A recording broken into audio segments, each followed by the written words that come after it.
class is now in session. I'm Professor Hockey, and today we'll be discussing Game 45 of the regular season between the San Jose Sharks and the Chicago Blackhawks, in which the Sharks have lost 2-1 in the shootout. And up to this point in the season, there has not been a more important game that the Sharks have played than the one here tonight against Chicago. And you may be wondering how that is for a team that is not going to be making the playoffs. How are they playing any important games at this point of the year? Well, while the Sharks might not be vying to be the best team in the league, they are vying to be the worst team in the league. And the Sharks' direct competition in that title is with Chicago and probably no other teams. Technically, something could change with the Senators or the Anaheim Ducks, but currently the neck-and-neck race is between the Sharks and the Blackhawks. And so this game was quite important for the Sharks to actually lose, interestingly enough. Technically, if you take a look at this entire season, many people have been hoping game in and game out that the Sharks would get a loss, and yet I have still been disappointed in losses for the Sharks and excited for when they actually get victories. The reason for that is you still want to try and see some exciting, some fun hockey, and on top of that, you know that the Sharks are not going to go 0-82 in a full season, so you enjoy the wins when they do come. And yet this is really a game on the schedule at this point of the season in which I have come into it hoping that the San Jose Sharks would lose, because it is so very important that they still got that last place spot to have the best possible odds in the draft lottery at the end of this season. We saw what happened last year with the San Jose Sharks just barely missing out on a bottom 3 spot due to a late in the season winning streak that they ended up going on, because they just didn't have as much of a gap as they would have liked in that last place spot, and they ended up with the 4th overall pick. Now, Will Smith, obviously a fantastic choice still, but you take a look at the top 3 spots, and in particular the number 1 spot, and you probably would have still loved to pick in that area. So the Sharks don't want to end up in that type of situation again. So again, very key that the Sharks were to lose this game. Now you may be wondering on top of that, well, we're only 45 games into the season. Is it really all that imperative that the Sharks lose now? There's still a lot of time and a lot of things can absolutely change. And that is definitely somewhat true. And for a normal 4-point game, which is usually used, as I said, for a playoff spot type of fight, this type of terminology is usually applied when you're getting to those last couple of weeks of the season, because there's not really a lot of time to actually make up the deficit if you do indeed lose such a game. With 45 games left, yes, a loss is not preferable, but you could always just put your head down, grind it out, and have a strong stretch where suddenly that game is put in the rear view mirror. If you go over the next 10 games like an 8-2 record and that team that beats you goes 5-5, suddenly you have a much larger advantage over them, and that game is pretty much forgotten. But that same thing doesn't really occur in this type of 4-point game, and the reason for that is that the goals of the team are not actually aligned with what the goals of the players and coaches are. The team, the Sharks front office, may want to lose games, but the players and the coach want to win games. So you don't have that same type of situation where if the Sharks had indeed won this game in regulation, well, they can just put their head down and grind out the rest. No, they're going to try and win even more games after that. And with how bad the Chicago Blackhawks are, which was on full display here tonight, every victory that the Sharks get puts them in peril of losing that last place spot. For instance, if the Sharks had gotten a regulation victory here tonight, they would have been just 1 point behind Chicago. And over the next 10 games, even with a pretty bad record of, let's say, 3-7, the Blackhawks could easily go like 2-8, 1-9, and suddenly the Sharks have leapfrogged them in the standings. And so the fact that they lose this one in the shootout, which keeps them 4 points behind Chicago at this point, is quite important, even if we are only just over halfway through the season at this point. So moving on to this actual game, as we've talked about enough the situation leading up to this, this was, as I mentioned, a game in which the Sharks pretty much dominated. The Blackhawks were not very good here tonight at all, and it is not really surprising just looking at their roster and the amount of injuries that they have been dealing with thus far this season. You look at the Sharks, and at the very least there are still some names that jump off the page. Tomas Hertl, Mikael Granlund, Anthony Duclair was a healthy scratch in this one, but he's usually there.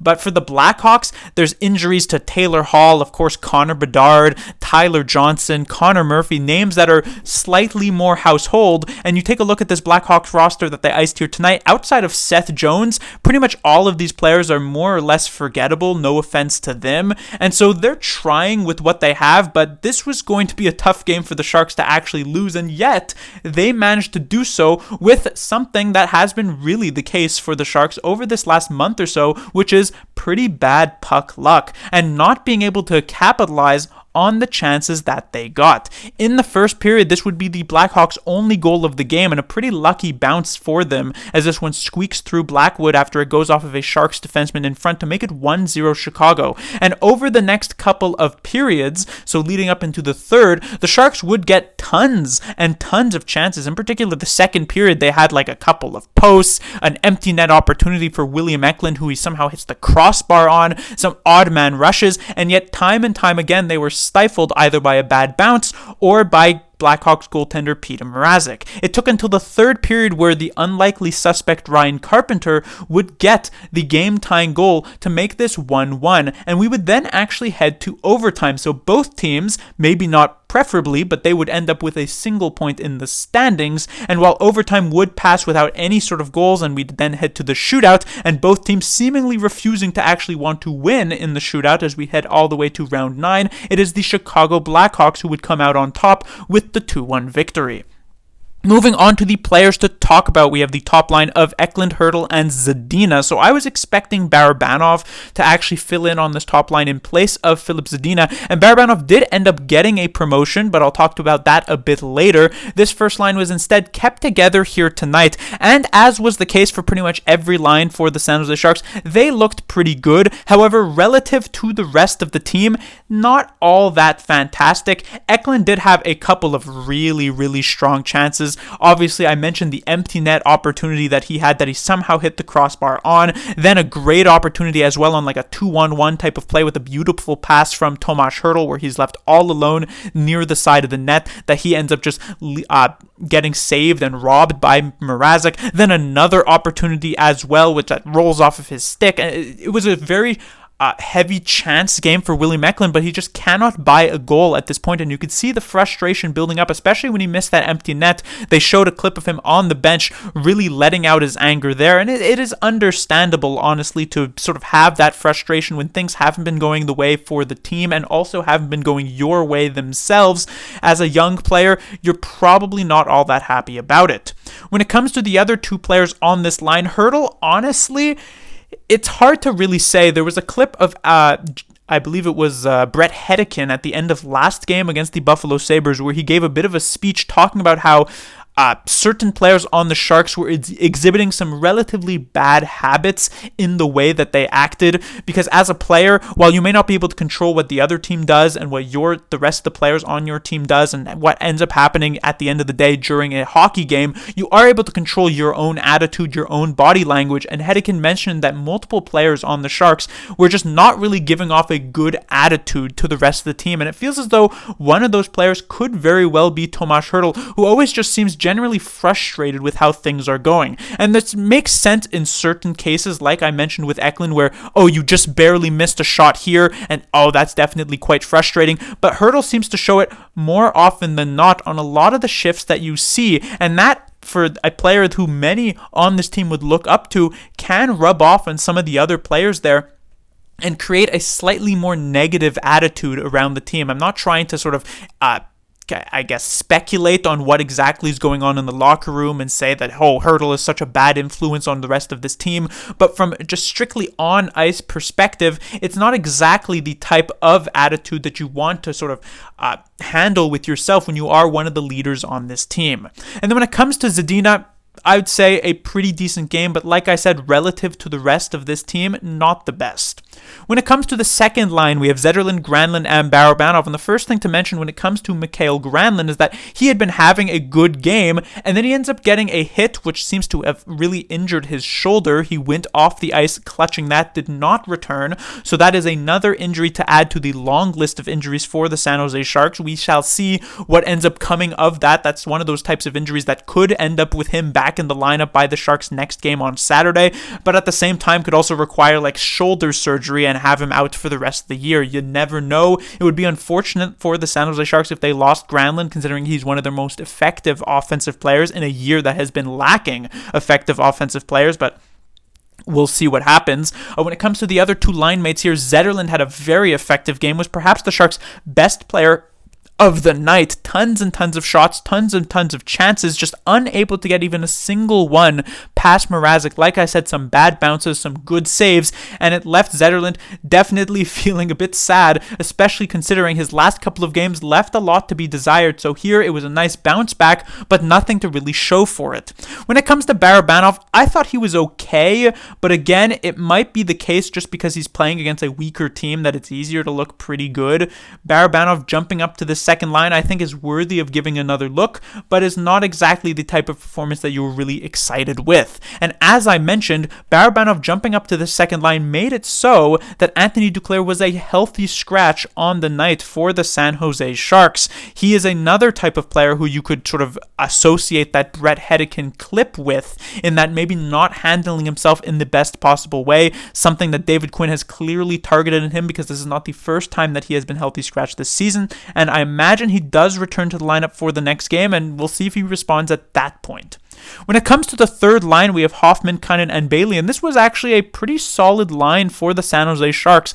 Granin had a few really good chances for the team on a couple of odd man rushes set up pretty well by Mike Hoffman, who also had a solid game for himself as he jumped back into the lineup after being a healthy scratch in the previous one against the Buffalo Sabres. So that was a nice outing for him. And Granin, who has definitely stepped up his game ever since my video of sort of giving him a D- in my second quarter review. Not to say that there's any correlation there, but I know Luke Granin does watch my videos, and I know he probably took that one to heart, so he's stepped it up for sure as of late, and is acting as a decent enough third line center. With Granlund injured, he was being played as the second line center near the end of this game, and that was working out because, again, it's against a pretty weak team. We'll see what happens when the Sharks face against real NHL competition, how well that actually works out if he's inserted into that spot. But then again, both Nico Sturm and Logan Couture are pretty close to return, and they would be prime candidates to take second line center spot over Granin for sure.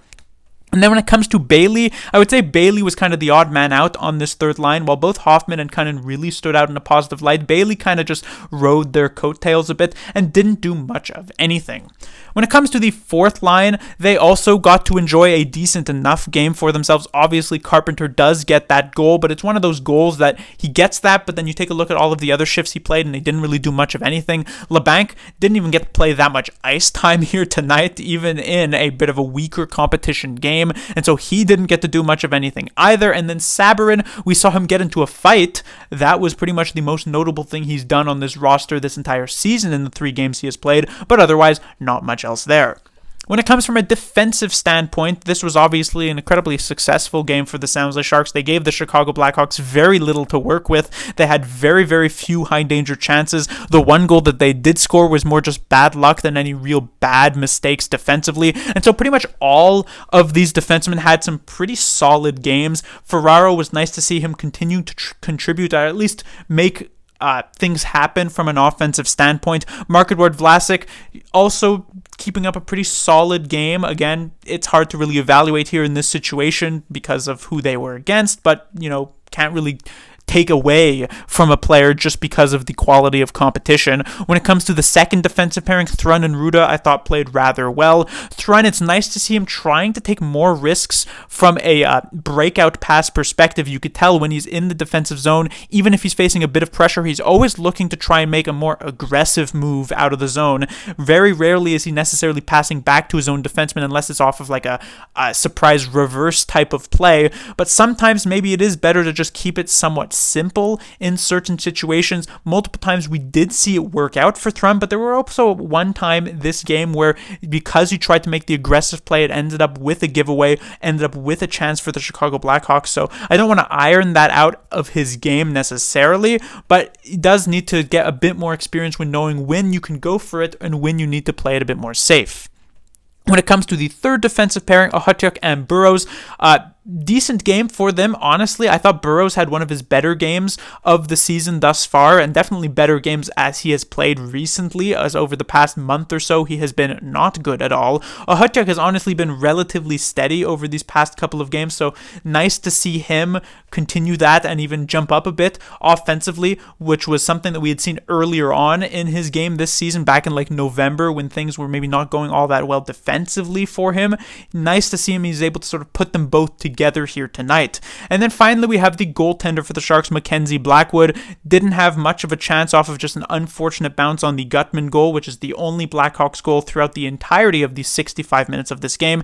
In the shootout, it's hard to fault him too much. 2 goals let in on the 9 attempts, and they were definitely some pretty tough saves to make on the ones that did go in, and it's still the shootout. It's like a completely different situation than an actual hockey game, so generally it was a solid enough game for Blackwood. But that will do it for this review. The Sharks will be back in action on Saturday, where they will be taking on the Anaheim Ducks, another team right near the bottom of the standings for the San Jose Sharks. In fact, the Sharks, if I'm not mistaken, have one of the easiest schedules remaining for the entire year compared to any other NHL team. So if the Sharks want to maintain their last place spot in the league, they're going to have to sort of put their head down and lose some of these games. Class dismissed.